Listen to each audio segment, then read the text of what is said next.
I wish to inform the House that I've received a notice of a request for an emergency debate. I invite the honourable member for Saanich Gulf Islands to rise and make a brief intervention. Thank you, Mr. Speaker. I know you seem to put some emphasis on the word brief.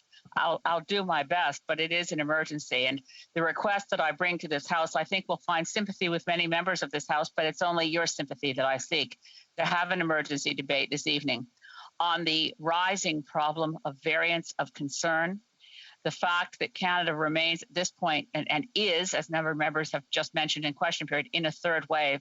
An emergency debate should not be a place where we blame each other, but where we take hold of this and ask what we must do better, because we must do better. I first raised the request for an emergency debate on COVID-19 as it began to change in a second wave in November. My colleague from Nanaimo, Ladysmith, asked again in February as the variants appeared to be threatening a third wave.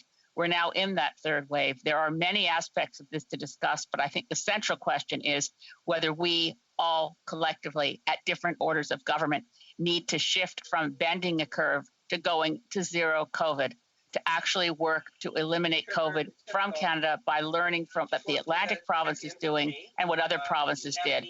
And can we have an emergency debate on that this evening, Mr. Speaker? It clearly is an emergency. I sure would. I want to thank the honourable member for Saanich Gulf Islands for her intervention. I'm prepared to grant an emergency debate concerning the government's response to the COVID-19 pandemic. This debate will be held later today at the ordinary hour of daily adjournment.